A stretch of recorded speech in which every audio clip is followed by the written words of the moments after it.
This will be different, eh? Yeah, this will be. Like it's so strange. I feel like I'm in BC again, talking to everyone over FaceTime and this and. Yeah, that would. Yeah, it's what it feels like. It's weird. Yeah. Well, I mean, like it's weird times, right? I moved home so I could see family and friends, and I'm locked away in my house still. What the hell? Yeah. Exactly. One thing I was going to say was I kind of feel like I should have taken one of the Geek Pants water bottles. Well, we kind of didn't know that last time you left, the world would be ending the following week. Yeah, well, that's just it, right? So we have no idea that, like haircuts are a commodity now.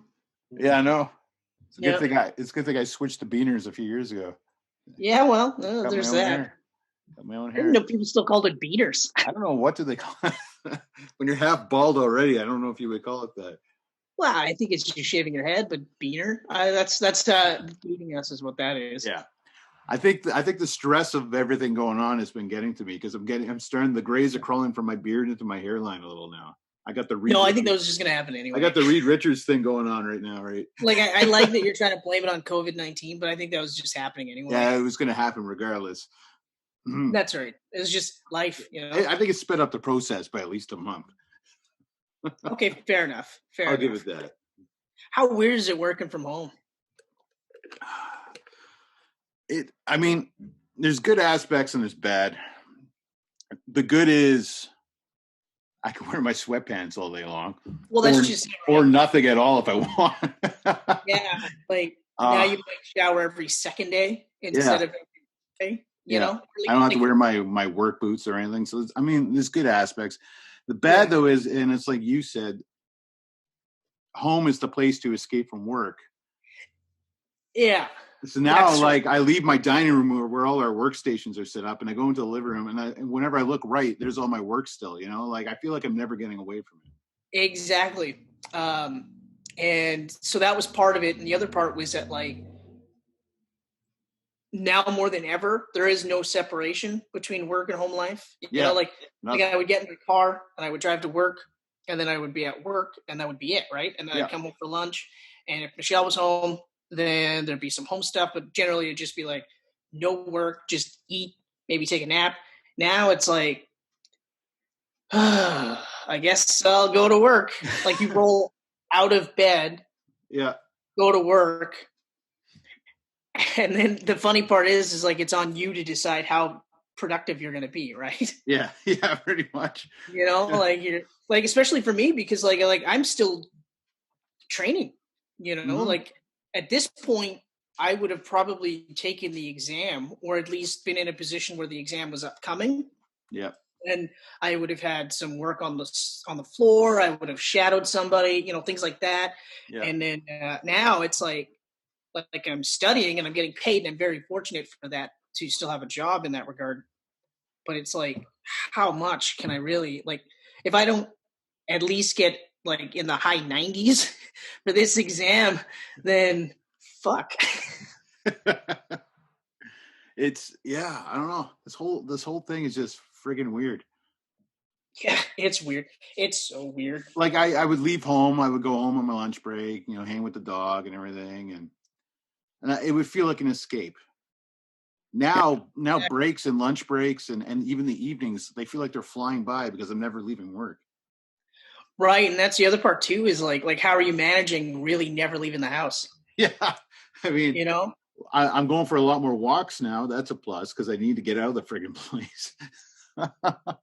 Yeah. I don't know. You ever get that itch where you're just like, I just have to get in the car and fucking drive, and then just drive for I don't know how long, just for whatever reason. Yeah, well, that's what we did last week. Like it was Easter Sunday, and we hadn't left the house other than go grocery shopping for like 3-4 weeks by that point. And then that in itself is weird, depending on where you go. So I said, let's just throw our lawn chairs into the back of the vehicle, go see our parents. Yeah. We'll throw our lawn chairs out way in front of them in the yard, and we'll just talk to them from a distance. Just to go for a ride, get out, and then see our family a bit. Yeah, exactly. And it worked. I mean, it was nice just to get out, and that's another thing. I've had like a full tank of gas for over a month. I've had my new car, like when I got in the accident, right? Yep. Then I had the loaner. Literally, I think the Monday after I got into the accident, they were talking about getting everyone set up for working from home. Yeah. So then by that Wednesday night, I was all set to work from home. So I was like, oh, okay. All right. So, I had the rental, and which was fine, like whatever. And I was like still kind of dinged up. So I was like, okay. But then, by the time the rental is coming up and I've started to shop around for cars and stuff, I'm like, I don't even really know how to buy a car in this current climate. Right? And the best part is like when I initially asked about a better deal, the guy was like, no, you ain't getting a better deal because like March is when everything picks up and that's a fairly popular car. Like we were confident that we're going to sell it. And I was like, oh, okay. And then like the weekend goes by and he messages me and he's like, I did one move where I was like, look, I got $9,000 cash. Like, what can we do? Can we make a deal or can I finance the rest or whatever? And he literally says, well, I got a test drive. So this guy's coming in and he's a serious buyer at ticket. So yeah, and you as a sales guy know what moves are being played. So I was like, okay, all right. Well, you know what? Tell you what, if the sale doesn't go through or the test drive or whatever reason, you let me know. Next thing you know, it was like offered me this like price taxed in, and I was like, it was like about 100 more than I was like 9.5, we'll say, is where I wanted to be. He came at me at 9.6. I didn't tell him 9.5, but he came at me at 9.6, and then I was like, oh, okay. But in my head, like I said, like the second he said I had a test driver and he wanted to buy it at full price, I was like, oh, okay. Oh, yeah, you got test driver. All right. But, yeah, so.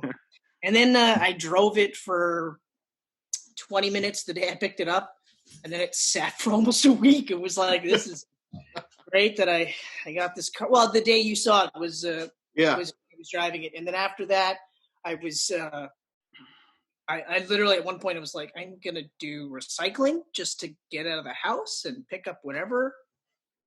But 9.6 isn't bad for that car. It's a sharp looking car. Yeah, there's a couple of things that of course I haven't been able to see it close up yet, but yeah, there's a couple of things that I'll have to look into. Possibly if he can do something with it, like in terms of like the console on the right hand side or passenger side was shoddily glued in. No, which I didn't notice when I did the once over and stuff like that. Like I noticed a couple of other things in my Jim, my father-in-law, noticed a couple of other things, but. Yeah, I mean, it's still a nice car. Like, it handles well. I have to wait for a part from the power steering to come in, and then that'll get checked out. I think at that point, I'll compile a list of things and just say, hey, well, we got the car in the shop. What about all this stuff here? So, yeah, no kidding. But either way. So, did you say assemble when you got into it next? Nope. I have not made any lame Avengers-related puns. Come on. In fact, Michelle was dorkier about it than I was. For those that don't know, he bought a Dodge Avenger. yeah. So Geek Pantsers, I bought a 2012 Dodge Avenger, and but yeah, she was literally like, "It's an Avenger." And I'm like, yeah, but the car's not part of the team. Like no one says the Quinjet is part of the Avengers team, you know? I think the only time that they'll say it's part of the team is if it's like the Fantastic car. Just because of the branding, right? But no, I have yet to say assemble whenever we've gotten into the car together. You're losing a great opportunity. I am not. I feel like I'm actually gaining ground on this. But okay. Who knows? Can you at least do it the next time you two dress up as Captain America and Peggy Carter? I don't think we'll be doing that again, actually. And to be fair, I was Steve Rogers. I wasn't Captain America. Oh, right. Yes. Right. Okay. But it was you had the shield. I had the shield, right? So that nobody would just be like, oh, did you just wear a jacket? Who is this guy? You know, like when I got called out for Jason Bourne. You just said the first thing that came to mind based on what you were wearing. Yes, I was. It's funny. Anyway, so that's the story about how the state of the world has led it so that I've driven my car 3 times since I've gotten in. Hey, it'll last longer now. That's right. Yeah. The worst thing is gas prices have never been this low in like 20 years, and we're not driving. I filled up my tank. I actually did a double take because normally it's like 60 to 65 to fill it up. I filled it up for, I think, $40 from like almost empty to full. Well, that was the other thing. They gave me the car in like a borderline empty tank. Yeah, we'll give you a deal. No gas. By the time I left the dealership and got like 2 minutes from my house, the gas light turned on. Like it blinked, it dinged, and I went, "What the fuck?" And then I went, "Oh, I didn't even get a full tank.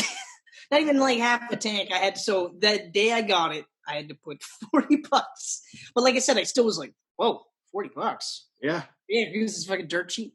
It's nutty. I was talking to my mom last night, and she said hi to you and Michelle, by the way. Oh, yeah. Actually, it's funny that you're talking about video chatting and stuff, and I was thinking, like, sometime this weekend we should do that. Just to say hey.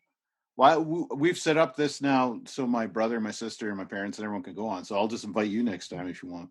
Oh, yeah, that'll be great. And Rocky could sign on from Alberta, and it's been good. Nice. Yeah, they're having a hard time with that. The Masters of the Universe to the fullest extent. This is your Avengers Assemble moment. Right there.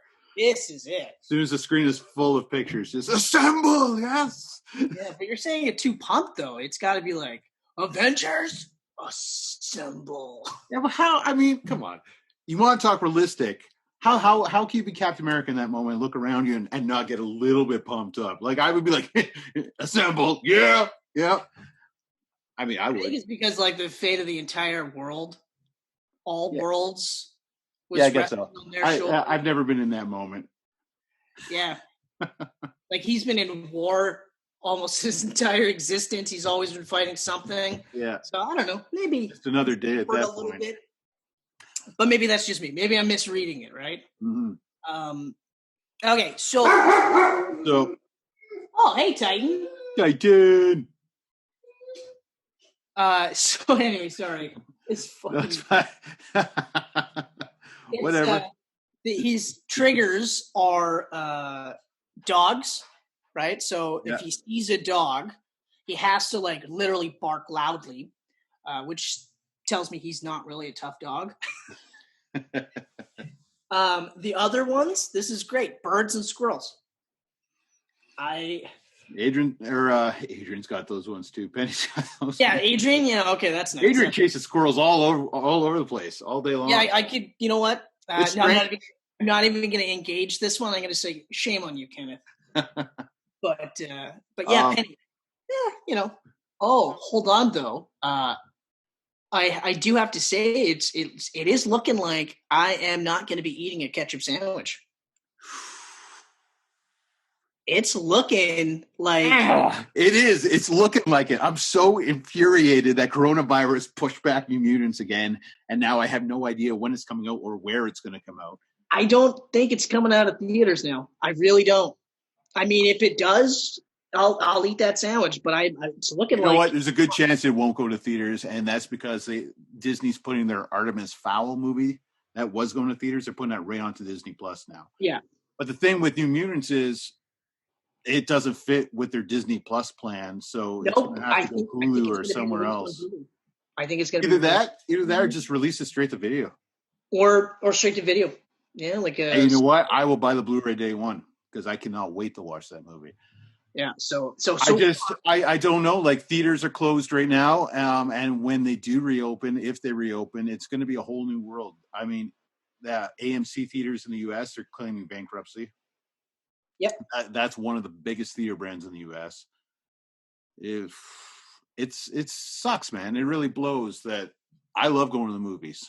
And I can't imagine I'm one of those. I'm in the same boat. Like I couldn't imagine not going to the theater. Like not even having the option to go to the theater. Yeah, like I mean, I don't get me wrong. Like we watched Invisible Man on the Cineplex app through the TV. Yep. Which actually it was okay. Like it's not the best platform, or like it got like shitty video quality from time to time. I've never tried the Cineplex app. I've never tried it like that.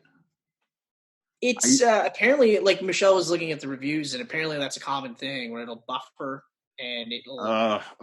If you're paying to rent a movie, you should not be dealing with buffering, especially if you're paying $20 to do it. Yeah, that's like that was another one where I was like, oof. So hopefully we'll never have to use that platform again for it. Sorry, guys, but.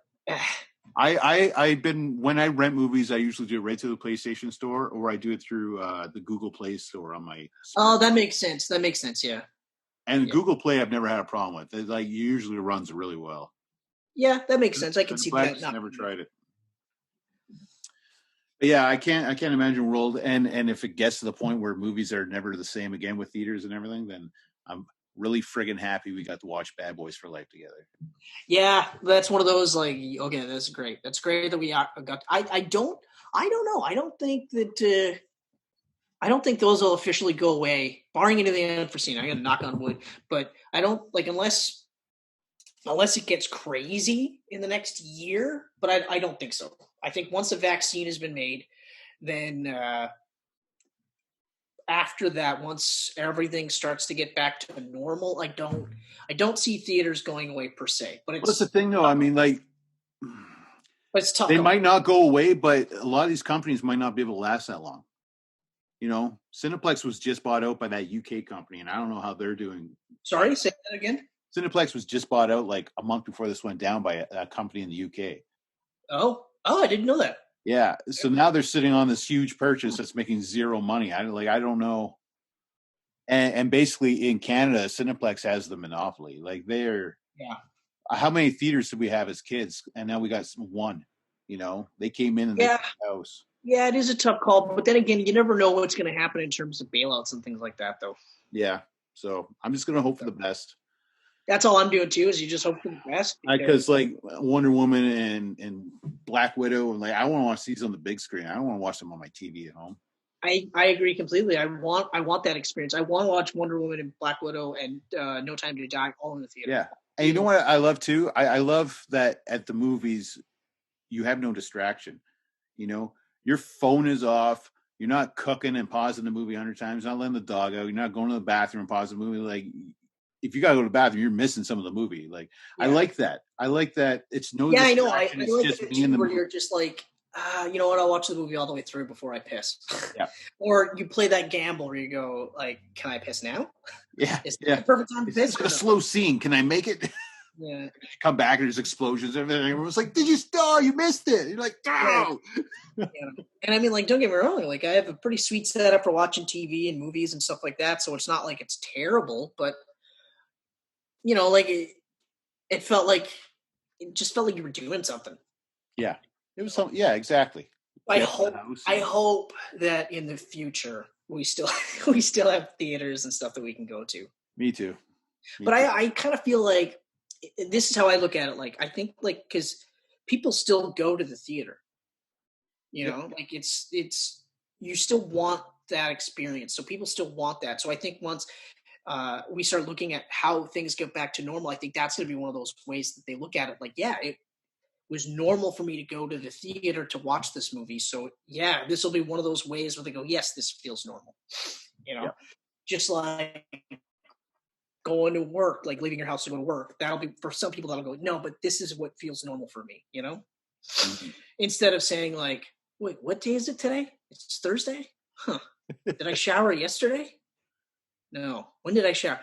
I should probably shower. I should probably just shower and shave, you know, instead of looking like a hobo. Although, it's got to like, the first couple weeks at home were rough because my routine was gone. So then, and because of that, I was actually feeling depression. So I was like, I got to get my routine back. I have to get up, walk the dog, brush my teeth, change my clothes, shower, do everything the way I would do it. And then I got to go to work, even though it's downstairs and I'm not driving to work. I go to work. Like I have to keep that. I had to do the same thing. I had to like not the same routine per se, but I had to figure out a new routine that kind of said, okay, so like, you know, you're at work now. So yes, get up, have your coffee. Yeah. Right. You know, let your dog out, feed your dog, you know, get Michelle's plants set up in the sunlight, and then, you know, brush your teeth and like work, right? And then work for, you know, up until like 11:30, 12. So now it's your lunch. And then you can shower and do all that other stuff because you have like an hour lunch or so, and then go from there and get back to work and try to keep that as regular as possible. Because otherwise, like I wouldn't say depressed, but going a little crazy would definitely be it. Like, you know, like I remember I said to Michelle once where I was like, I'm taking the recycling out because I got to get out of this house. I got to get in the car. I got to like drive. I got to just like scream. And she kind of gave me a weird look, but I was like, yeah, it's not as bad as it sounds, but it's a nutty scenario to be in. It is. It's like I mentioned before, like when I was in BC, I had a lot of good moments there. You know, it was a cool place to live. I met a lot of great people. But I didn't have my close family or my close friends, right? Yeah. And when we went home at night and it would be long days commuting and everything, we get home and it'd just be us in that little apartment. And I wouldn't say, I guess, depressed, but there was like this shallowness, like this hollow feeling, right? Like you never felt fully complete almost. You know what I mean? And I haven't felt that since I came back from BC, and I was feeling it again with this going on. Like he was there again. And I was just like, no, I got to get in some kind of routine. Some shit. I got to change some shit. I mean, I can't go see my parents. I can't see my buddies. So I mean, I got to get in some kind of routine again to kind of get in the mind frame that like this is not okay. I don't want to feel like this. Yeah, exactly. So like I remember because we were talking on the Masters of the Universe group chat. And we're all talking, like Will was saying, like getting prison body and stuff like that. And I was like, yeah, I was doing it and I was working out regularly. And then I was like, I just kind of was like, ugh. And I didn't. I stopped for about 2 weeks. I picked it up again this week and I did it like Wednesday, Thursday, Friday, every day in a row. Didn't matter. Now, to be fair, like I'm not treating it like I would if I was at the gym where like you kill yourself. But I was like, but you do a bit here every single day and then you're okay. Yeah. Right. So it's all these little things you got to do to help because it's so weird. Like you said, like you go from like us, like almost every week seeing each other, hanging out, doing the Camcast, enriching everybody's lives like we've been doing for almost over 138 years. of them. All 138 of them. And then to suddenly not be able to do that, you're just like I messaged you the other day and I was like we got to figure out a way to do this type of thing. Like I was thinking about it and then you messaged about Zoom and I was like, yeah. Because I got introduced to Zoom just like a couple weeks ago with my brother. He's like, oh, do the Zoom thing, right? Because my parents and I and my brother, and my sister, we all had a game night. Like I turned my laptop around and then we did, what the hell are those games called? It's like family games on the PlayStation 4, right? Oh, Jackbox. Jackbox games. Yeah. And all you do is you sign in with the code on the TV in your smartphone and you all play trivia games together. And we did that one night. We played that actually. Yeah. Yeah, you did, right? On New Year's or something, was it? A couple of times actually we've done it. Yeah, it's fun. And we did that through Zoom and it worked. And I was like, that was a lot of fun.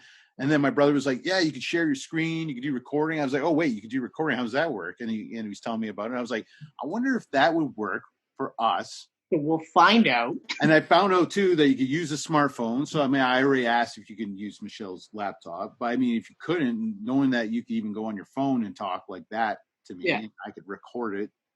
We'll make it work. Yeah, exactly. So hopefully this works because, like you start – when you have that outlet – for so long, and then you don't have that outlet. It's just ripped away. Like, oh, you know, like you want to talk about things and you want to say things like you want to say things like you hear, like I heard recently, apparently Scott Snyder has made a pitch to write Nightwing. I just read about that the other day. Yeah. Yeah. So, cause like, you know, every once in a while I bring you up to date on the state of Rick Grayson and how like they keep dragging this fucking story out and teasing, and now it's a big tease that he's gonna come back. And I was like, yeah, okay, all right, but how? Because like I said, might be their way to bring him back as sort of a Red Hood type of character. So maybe he's not quite like Dick Grayson, but he's close, and or whatever.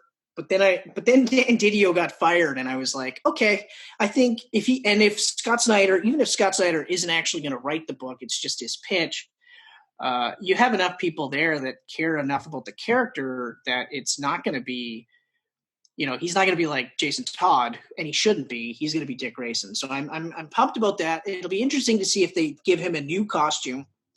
Because while I didn't like the red cut of the New 52's Nightwing, the red aspects I didn't like, but I did like that he had the scallops. I thought that was kind of cool. It was a nice little touch update for him. But the the Rebirth costume, where it's the blue and it's got like the actual bird decal instead of just the point. Mm-hmm, mm-hmm.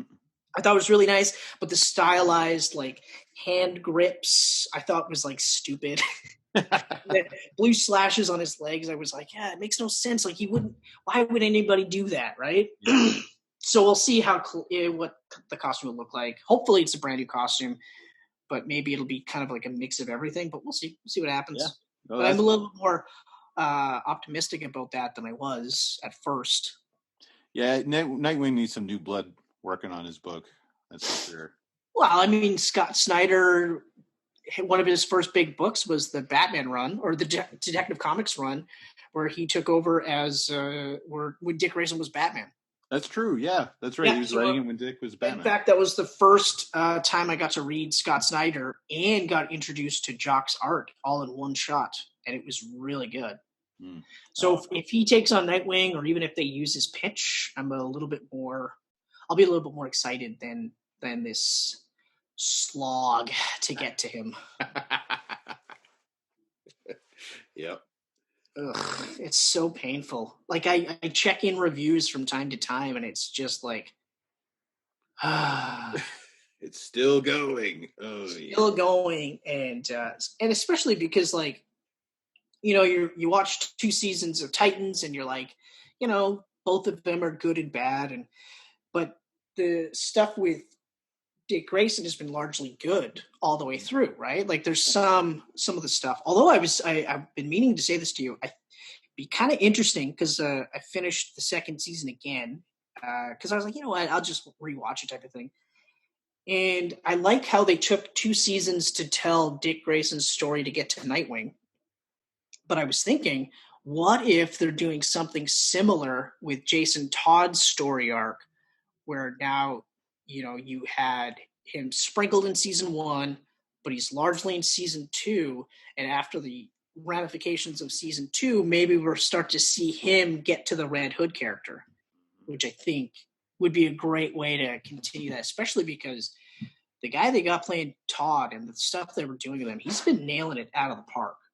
Yep. Like it's really, really good. So I would really like to not necessarily see him get bludgeoned to death by a crowbar from Joker, but somehow get to the point where you can clearly go, yeah, I can see why he's the Red Hood, and I can get why, he's killing people and stuff like that, or even just the animosity between him and the Titans and stuff like that, because like season 2, he gets shit on, and like you feel for him by the end of that season, especially when nobody fucking says sorry. Like not one person, like even they have that nod at the funeral type of thing where, Dick just kind of looks at him, but you're like, doesn't everyone have a fucking cell phone?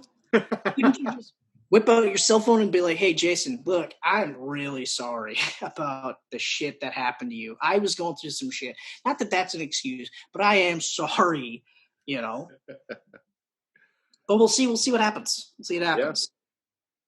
Yeah. But yeah, so I'm optimistic in Nightwing's world. I'm optimistic. I hope it works out. But I'm optimistic.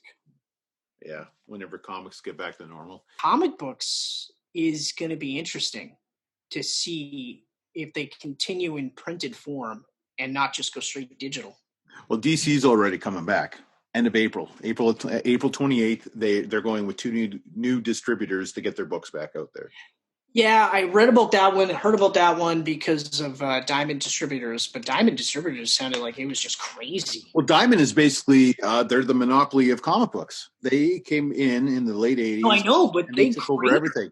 Like, you remember when we were kids, we could buy comic books from any store, any corner store, anywhere. Oh, yeah. Absolutely anywhere. Yeah. Now it's like the 2 comic stores in town and that's it, or online.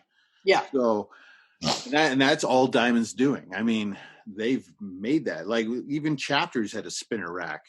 Yep. And then that's gone now. Yeah. I'm kind of happy in this aspect that maybe we'll get more guys entering the field. And we are now. The 2 people that they're going with, DC's going with, they're different names, but they're owned by Midtown Comics is one of them. Okay. And then the other one is Discount Comic Book Service, one of the biggest comic websites in the world. So we'll see how that works out. I was actually really impressed that out of all the companies, DC was the first one to step up and go, this is what we're doing. Me too. And I'm really happy too that DC and Marvel and Image, the big guys, put their comics on hold completely. They didn't keep going digital because that would have killed the comic book store. Oh, 100%. All the little guys would be done. I'm actually I'm surprised and I'm happy. Like, as a DC fan more than anything, I'm happy that DC was the guys that said, okay, this is what we're gonna do. This is how we're gonna handle it. I'm disappointed that Marvel, backed by Disney, didn't do anything. They just sat back, and then when Disney said this is what they're gonna do, then Marvel went, yeah, we're gonna do that too. Yeah. Disney is like WWE in the sense that they have a surplus of money. They are raking in money hand over fist. They could have afforded to do what DC did, but they didn't. They just sat back. So I was really disappointed by that. Yeah. But, I mean, in the end, it ultimately means that comic books are going to be around in physical form, which I've always been a fan of. Yes, I like digital comics, but you can't beat the physical. I like digital from time to time, but you can't beat the physical. You can't beat the physical for so many different things. With like buying a CD, although I find I'm more inclined to not do the physical so much because like Spotify and stuff, but you don't get the same aspect of like opening up the comic book, feeling the comic book, smelling the comic book, everything. Reading the comic book in the way that it's intended to be. You got everything, that like the collectability of it all. Like, this is my comic collection, taking your comic book to a convention and meeting a creator and getting them to sign it. You can't do that. But you can't give them your iPad and get them to sign your iPad. You can buy a sketch from them or something, I guess, and get them to sign that. But it's not the same. It's not the same. And I mean, my job, I stare at a fucking screen all day long. I don't want to get off work and read a comic book on a screen again. Like you need the real shit. You need the real shit. No, I hear you. It's the same, like I said, with like the whole aspect of going to the theater. It's the same idea. I don't want to lose out on the smell of popcorn when I walk into the theater. I don't want to lose out on just actually walking in and sitting in your seats that you picked out 3 weeks prior and just the whole thing and watching the previews and then feeling the movie and not just watching the movie. I don't want to lose out on that. So I hope that doesn't change. Yeah. So we'll see. See what happens. Me too. I mean, things will change. I just hope they don't disappear. Things will change because they have to change. I just don't like, even if like when theaters eventually do reopen, hopefully they do. If they have a cutoff, they only sell half the seats, and then they have like some seats blocked out, to keep some kind of distancing in there. Yeah, I don't know how things will go. It'll be interesting to see how they do things. But I don't know. You have to stay hopeful. So, intros. Welcome to the Geek Pants Camcast, everyone. This is kind of how you're going to be watching it for the foreseeable future by the sounds of it. Yeah, the COVID-19 Geek Pants Camcast. Yeah. I'm Ken. I am Chris. There it is. And today, this is just going to be a little bit of an update video. Chris and I haven't caught up in like a month, so we're both still alive. That's a plus. Yeah. This will be like a refresher, sort of see how things go with this. And honestly, it's more or less just to get this out of our system. Oh yeah, much needed. It got to a point where like I was thinking to myself, like I have to just get all this out because I can't bottle anymore. Like as an example, I'm 60 hours into Hollow Knight and nowhere near. I'm like close to finishing. Like I'm on the third quarter or whatever left of it, but I'm still like I could play for another 10, 20 hours without beating this game.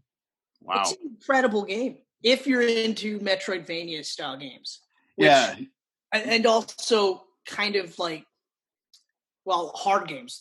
It's actually a fairly hard game in the sense that like, even when you re-enter old areas, you don't actually really feel safe, no matter how much you've leveled up type of thing. Because like the first area, yeah, you revisit a couple of times and you're like, okay, like I'm good. Like I got this. And then you fight a boss and it infects the whole area. So now you have even harder fight, like mid-level guys to fight. And you're just like, okay, yeah. So you could die at any point in time. Those games are generally always hard though, are they not? Like Ori and the Blind Forest I played, it blew me. How is that, by the way? It's unbelievable. Like unbelievable. I feel like because I played Hollow Knight, if I play Ori and the Blind Forest, that's the first one, yeah. The new one is. I play that one. I might be doing the comparisons. Yeah, take a break. Don't play because they look very two similar games back to back. Because that's all you'll do, right? That's what you did with Spider-Man and Batman. Oh yeah, that's right. I did. That's yeah. Unless I play the Hollow Knight sequel when it comes out, which you'll be soon. Well, that's different. It's easy to hop from a sequel to the next game, but. Yeah. Well, that's just it. Ori it's gorgeous. It's so beautiful. The story is really touching. Like I almost teared up a few times. It's hard. It gets hard. I don't like hard games, so that's how you know the story is so good that I still kept with it, even though I was so tempted to rage quit a couple times. It's funny that you say that because Hollow Knight has like it's very much like Dark Souls or Demon Souls in the way they dole out their story. Oh yeah. It's like, well, you could beat the game in like 30 hours if you really wanted to, and you could literally only explore the 3 or 5, maybe 5 necessary areas. There's more than that, but there's only like 5 key areas that you have to go to, and then that's it. You could like pretty much beat the game in like 30 hours, but like I've been enjoying exploring every like nook and cranny, and then when like you get a new ability, you're like, oh yeah, that's right, I can check out these areas here and stuff like that. But like it's also a very gorgeous game, but the story is like slower in that regard. Right. If you want the story, you have to hunt the story down essentially, which I remember was a common complaint of mine with the Souls games, where I was just like like in a game like that with such a punishingly hard difficulty level, I would have said, well, but if the story was good, I'd keep coming back, or I'd at least keep trying it. Whereas in the Souls games, I'm like, there's like no fucking story, so there's nothing really for me to care about. What the story in that is kind of like what you find like notes and artifacts and stuff, and you get little bits of story here and there. Yeah, and I think you can talk to like some NPC guys here and there too, but I mean, this one there's more options for that, but I don't know. I also just think it's one of those where I picked the game up at the right time, where I was just like, you know what? I've heard nothing but good things, and I am a fan of Metroidvania games, so it's not like this is a completely new genre for me. Mm. Like I remember even just going back at it, and it's like I go through sort of like a tour where I'll just be like a Castlevania game on the Game Boy Color. I had the Game Boy Color, and I was like, yeah, I'll play the shit out of this game, and then I did, you know. So that's what I meant with Hollow Knight. But yeah, if I think because you're playing or Ori. It's one of those where it's like you might not want to play that so quickly.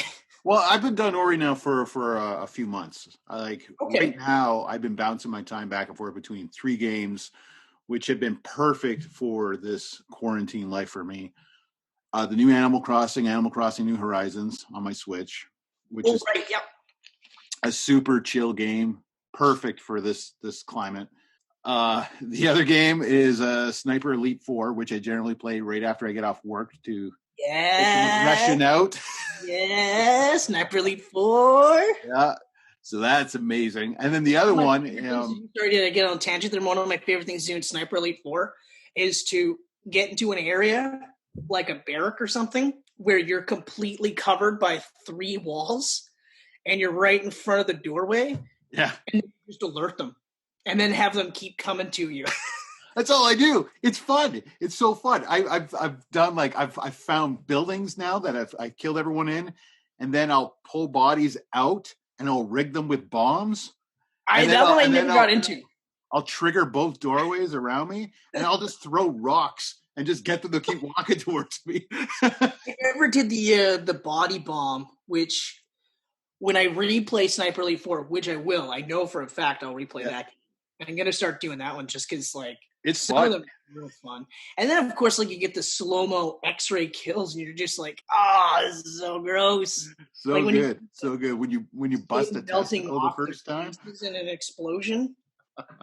Sorry. And then you were saying, so after Sniper Elite 4, you're also bouncing. Sniper Elite 4, this is a game I've been waiting for to go on sale. It might still be on sale now, but I highly recommend it to you and Michelle. Michelle will want to play too. Jurassic Park Evolution or Jurassic World Evolution.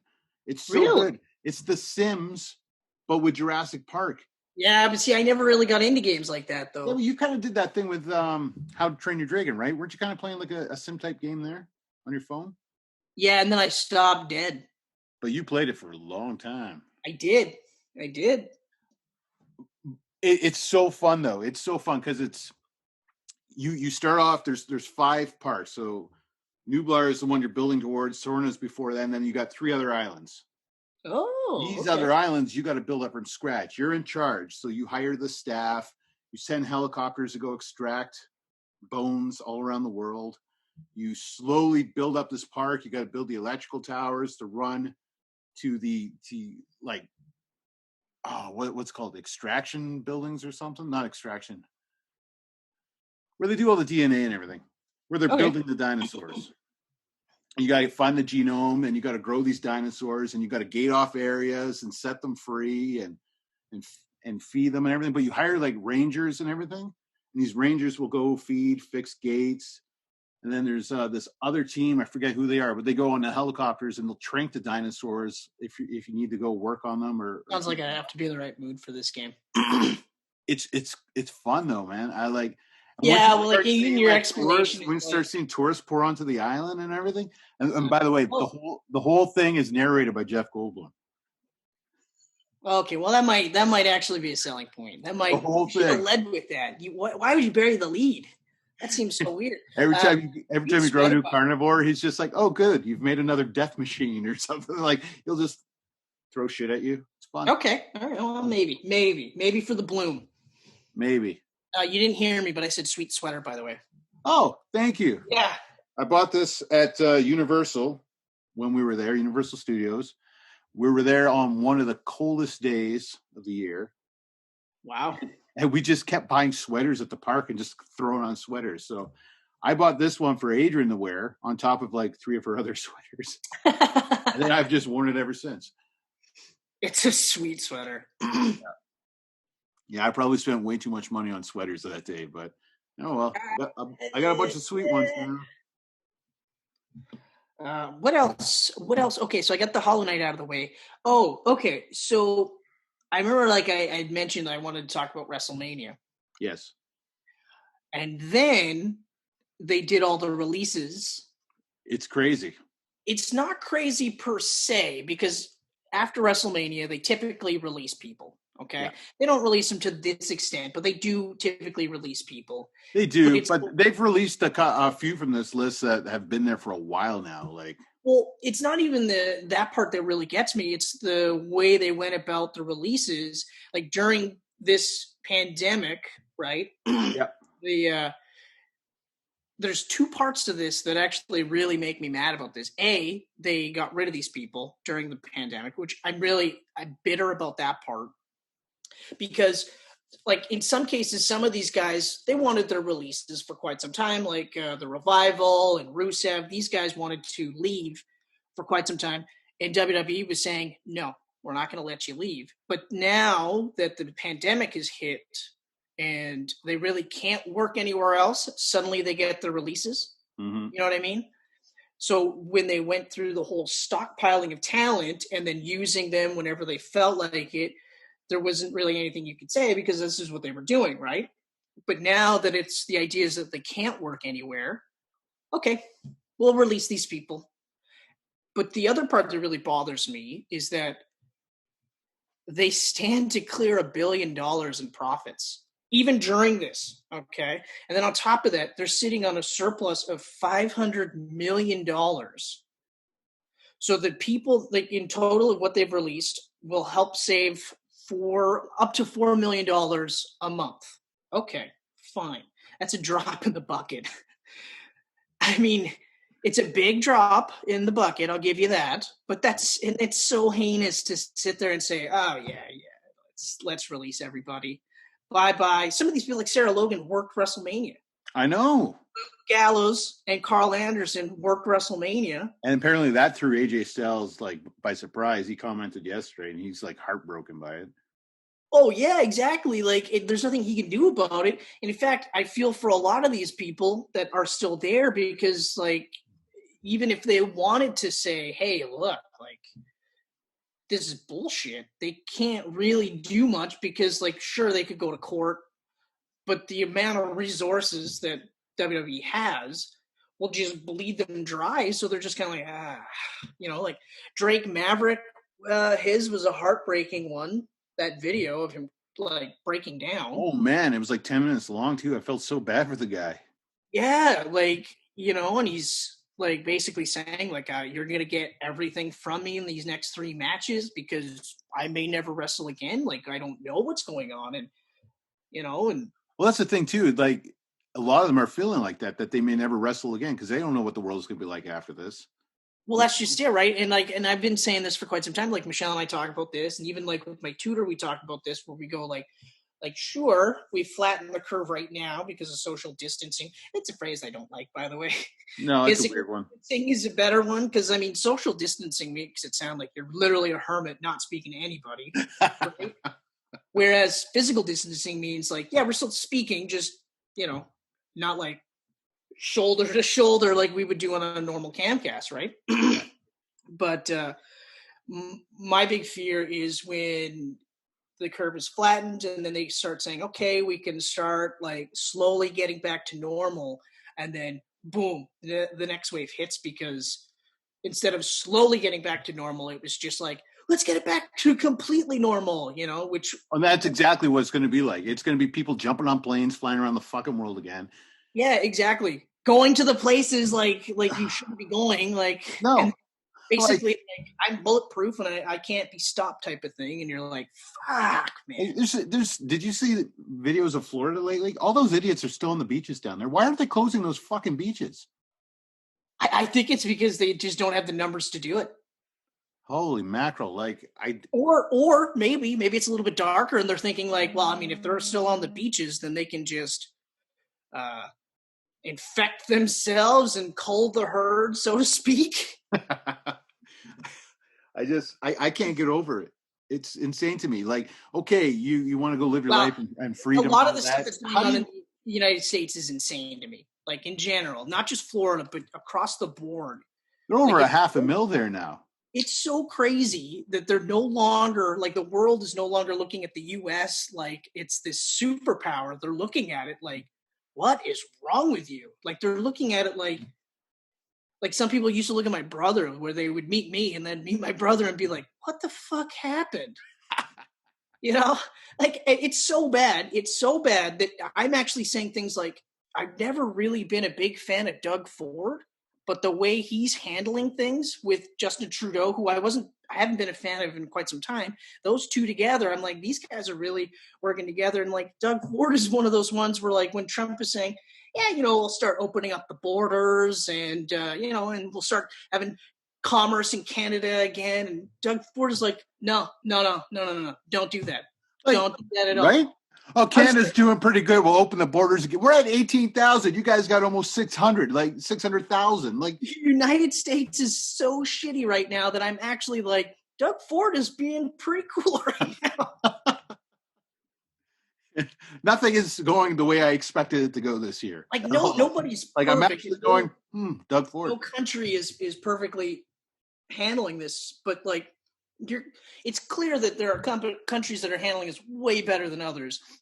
And absolutely. Like the state of affairs in the USA is insane. Like it's just mind-boggling. And I always said, like, ever since Trump has been in office, that it's just crazy. Like, and it's going to affect the way the world looks at the United States. But I never would have guessed this would have happened. No. No. Like, there's a pandemic wiping out people left and right, and you want to reopen stores. Wow. And get back to normal. Like, you're not ready to get back to normal. Stockholders that are best friends with Donald Trump are saying things like, hey, man, like, my bottom line is getting affected here. My multi-million-dollar mansion, still there. I want to buy more stuff. I don't know. I honestly, like, it's cratered USA, and they're going to have to do a lot. And when they reelect Trump, that next 4 years is going to be all the same insanity, and the whole world is just going to kind of go, okay, guys, you guys are on your own. Do whatever you want. You guys are on your own. Just don't mess with any of us. And that's going to be weird. Yeah, it's one of those moments where I'm not happy to be next door to them. Like, no, it's especially when he's saying things like, come on, Canada, open up the borders. And then we have to say things like, no, there's not even a vaccine in play here. We're like a year away from a vaccine. Like, this could be our lives for a year. It could be. I hope it isn't, but it could be. Exactly. Like, I hope that we get to some semblance of normalcy to a degree. But I mean, I don't see it, at least for the next 6 months or so. Like, even if, we start going back to work normally in the next, let's say, month, I'm not going to get back to really normal, because I still think that it's going to be that whole situation where there's going to be a whole group of people that still are like, yeah, I'd rather work from home. Exactly. Yeah. And we've proven that more companies can work from home than originally projected. Right? I mean, like, a lot of people don't want to work from home. Like, Adrian's she was so happy to be at home at first, but now she's like, whenever they allow me to go back, I'm going to go back, because it's easier for me to get out of here and go to work. But these companies are going to look at the money they're saving by having people work at home, and they're going to shut down buildings. Why wouldn't you? Why wouldn't you save that money? I don't think it's going to get to that extent, because like I said, like Adrian and I are very similar, where I'm at a point where I'm like, I would love to be able to leave the house and go to work and then come home, Yeah. But I'm not going to complain about it right now, just because, like I said at the beginning, I'm very fortunate to be in the situation that I am in. But, and I also think that that'll help lend to the normalcy by going back to that. But in some cases, sure, they're saving money, but they're also, I don't think it's a matter there. I don't think it's a situation where they're saving enough to justify shutting down buildings and stuff like that. There's some things that you have to have physical buildings and people have to come in. Like insurance, for instance, there are still people that want face-to-face. There are some people that still need face-to-face. So you're going to have that aspect. Yep, for sure. No, I mean, yeah, you're right. There's buildings that can't do that. But then there is some regular just office built type buildings where you can do everything over a conference call and your desk at home. So. But because we got off on a sidetrack there. So we went way off wrestling. Back to wrestling. So the other part that's really so I mentioned the $500 million of surplus that's just sitting there. They're one of the few companies that actually stockpiled money for not just this situation, but just to have like to basically rainy day stuff. The other part is that, like, in all honesty, do you view wrestling or UFC or boxing or anything like that as an essential business? This is a straight question from me to you. Do you view that as essential? I don't think anything on this planet is essential right now besides medical and grocery. There is no reason that anyone is open right now besides those. I have to, like, no one has a fucking clue what the word essential means. It is ridiculous, but here's the best part. At one point, wrestling wasn't essential. Then Linda McMahon offered to spend $18.5 million in Florida, in Tampa Bay, and suddenly it's essential. Wow, imagine that. They laid off. They actually, so they let go of talent, and then they furloughed a bunch of like execs and things like that, which is a fancy way of saying we might hire you back later. Probably not, right? Yeah. The only aspect where WWE was losing money was in house shows, like live shows, right? Yeah. Well, you know what house show is. Absolutely. So they were constantly losing money. Well, now there's no house shows. So that aspect of that losing money is gone. So with that out of the way, they still stand to make about $927 million of pure profit. Yep. Yeah, that's a disgustingly huge number. But even still, they're not essential unless they said, okay, well, we'll do $18.5 million in that area. Suddenly they're essential. And then they lay off a bunch of people or fire a bunch of people at the same time sitting on a surplus of $500 million. I've never once said that like Vince McMahon is an honorable person. I've never once thought that in my entire life. But this is the first time where I'm in a position where I don't know if I want to continue watching WWE because I don't want to continue allowing that company to make a profit because of the most disgustingly, horrifyingly gross things that he himself has done in the last week. 2 weeks, we'll say. I mean, he's been on a path of just disgusting acts for 2 years, at least. I mean, forever. But the whole Saudi Arabia thing, and now all of this BS. The Saudi Arabia thing. My thought process was like, you know what? I just won't watch the shows, and I didn't. I refused to watch. I watched the first one, and then after that was all that Khashoggi stuff was coming out, and I was like, oh Jesus! So I refused to watch any of them.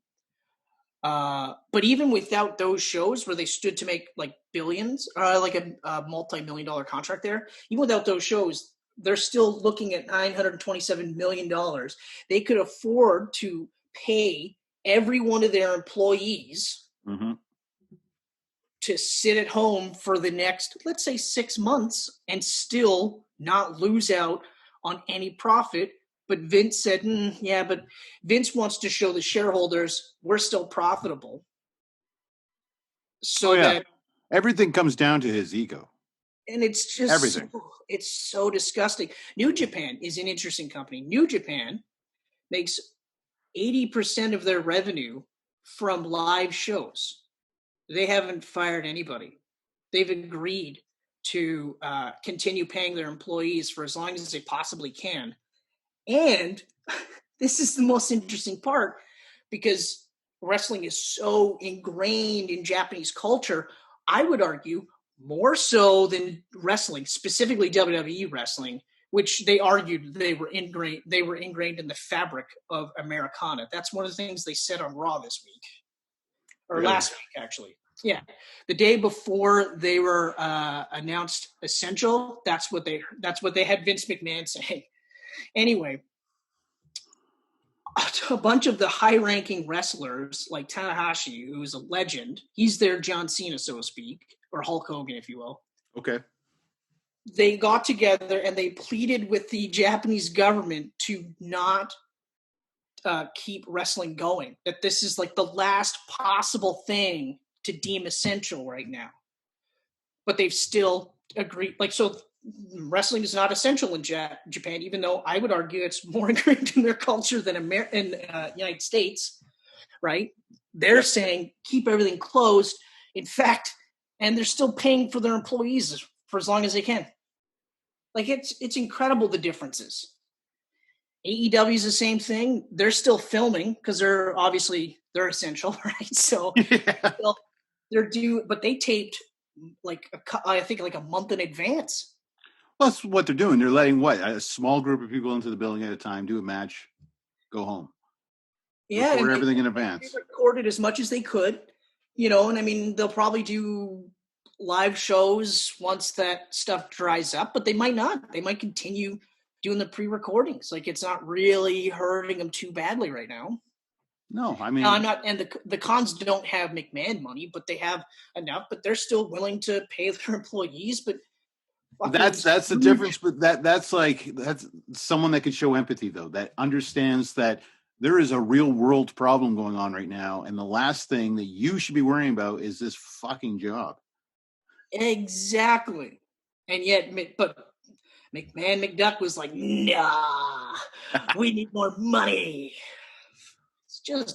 It's disgusting. And the hard part for me is, like, on the one hand, like I said, I don't want to continue supporting the WWE, but there's a lot of wrestlers there that I want to continue supporting. It's a double-edged sword, right? You're supporting McMahon, but at the same time, you're also supporting all those wrestlers that work their ass off to get to that point. And I'm not stupid. I know that the amount of money I pay every month for the WWE Network isn't paying some guy's salary, but it's part of it. Yeah. Although the other gross statistic that I heard recently, not so much heard but read, was within that surplus, like even just in their pure profits, the amount that they're actually paying to the wrestlers or sports entertainers is like less than 5% of their total operating cost. Wow. Oh.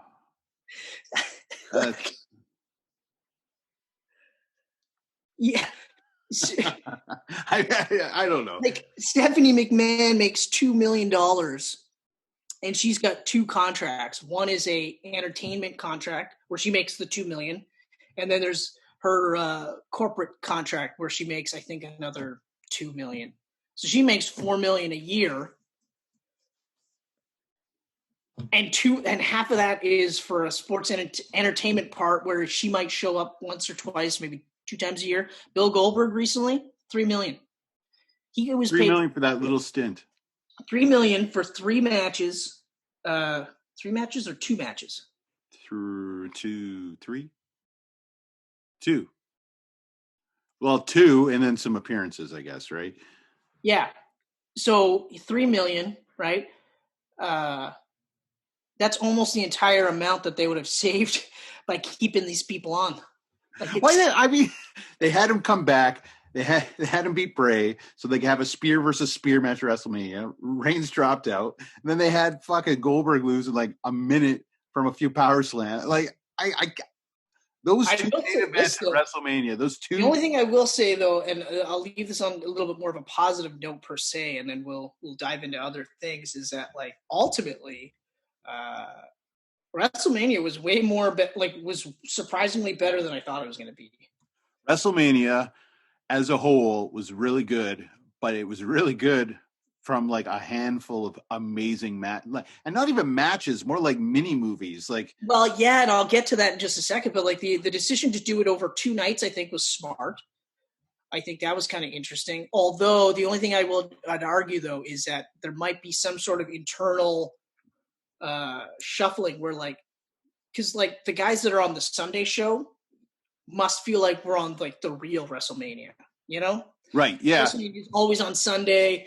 So it's like the guys that were on the Saturday show are kind of like, yeah, we're part of WrestleMania, but we're the B squad, They probably filmed all those matches like individually way ahead of time. So they probably didn't really know if they were going to end up like some guys probably did, but do you think they actually had like the match? They could basically do all the matches and then pick each match to go in a certain order from there. So the guys wrestling might not even have known if they were going to be on the Saturday or the Sunday. Yeah, that makes sense. Although I feel like depending on who you are, you know where you like, because they announced before that which matches were taking place on Saturday or Sunday. Yeah. So like I knew that Becky Lynch and Baszler was going to be on Saturday, right? Right. Was it Saturday? Yeah, it was Saturday. It was Saturday, yeah. And then, so then, of course, I knew that Charlotte and Rhea Ripley was going to be on Sunday, right? So, needless to say, like you said, the Taker match for me is the standout. That was the best Taker has looked in years, and obviously it's because they could film little bits, cut it a certain way, make him look good. That's what I said. Like the next 2 to 3 years, if they do matches like that with him, it'll be a lot better for him personally. If they do matches with him, but I mean, even if that was his final match, him just riding off on his motorcycle, it is a great way to go out. It is a great way. I would be stoked if that was his final match. But like for me, like it was the first couple of minutes, I was kind of like, oh, okay, so they're gonna do it like this, and then I was like, you know what? Let's just sit back and see what happens. And then, like within the first 5 minutes, I was like, okay, I think I got it. It felt so out of place for a WWE thing. Like that is the type of match I've always loved watching on AEW and Impact, and even back in the WCW days. All those guys always did stuff with that. WWE has never really done that ever. Well, I mean, the tough part is to make it good. Like the broken Matt Hardy stuff. Yeah. Like the compound matches and stuff. I remember the first time I saw a clip of one and I was like, what the fuck is this? Because I didn't understand the Brother Nero and the whole character. So then when I learned about the broken Matt Hardy, I was like, oh, this is just bonkers. So then those types of the compound matches made a lot of sense, and they were just really, really cool. Like even something as simple as having Matt Hardy run a lawnmower across Jeff Hardy's intricately mowed lawn that he specifically does. Like he does artwork on his lawn when he mows it. So to have that recto was like, that's genius. That's absolute genius. But the compound match that WWE did with the Wyatts and the New Day, I was like, it's good, but it's still just like, it's not as good as what you'd seen, right? Whereas the Undertaker match and AJ Styles was like unbelievable. It was on another level, man. I felt like I was actually watching another level. It was a short horror movie. It was really, really good. Like my favorite part is when you had AJ dump Taker into the grave, and I was like, oh my God, they're actually going to have him lose? And then he shows up behind lights. That was so badass. Oh my God, that was so great. And then after that, it was just like Taker just taking it and being like killing it, right? It was awesome. So it was really, really cool. How about that Wyatt Cena mindfuck? Well, see, that one there, I had no idea what to expect, but I had a feeling it was going to be similar to the compound match, I guess you could say. Yeah. Boneyard match, that's right. Yeah. Which apparently AJ just said, like, he just called it a boneyard match because he couldn't remember Buried Alive or something like that. Like he wanted to call it was supposed to be a Buried Alive match, but he couldn't call it, so he just said boneyard match. So they were like, well, so we had to call it a boneyard match, but Buried Alive match. But anyway, so I didn't know what to expect, but I was kind of already like, I kind of have an idea. So then when I watched it, I was like, and I'm glad they did something completely different. You know what I mean? But it was entertaining as hell. It was really very entertaining. And I mean, if they're going to write Cena off, which I think they pretty much did there, that seemed like Cena went poof, gone. He rewrote his history, like lived through his history, and then disappeared. It's interesting. It's interesting to see what'll happen after that. It'll also be interesting to see how often they go back to that well too, because like I don't necessarily want Bray Wyatt to do that too often, that style, but every once in a while just pull it out. That might actually be a cool way to Yeah, because the guy that beats him in one of those matches, like, is a made man. Yeah, it's definitely a made man situation. So, but yeah, I wouldn't be surprised if we eventually see the Fiend and Undertaker at WrestleMania in that type of match. That would be crazy. That even if what if it was a 2-part match?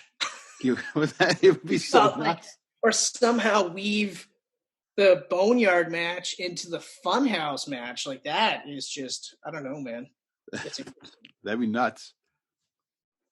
I don't know. Overall, it was very interesting. I heard the Edge and Orton match was like over an hour, and they cut it down to be just over 40. I actually, I really wanted to watch that match because, to be perfectly honest, out of all the matches that were built up for WrestleMania, and then of course mixed and matched and changed because of the pandemic.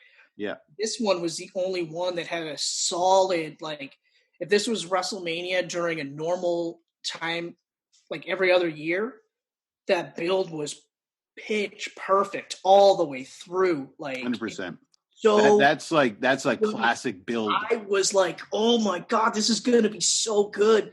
And then 20 minutes into that match, I was like, fuck. Like, I wasn't expecting it to be absolutely amazing, but I was expecting a better match than what we got.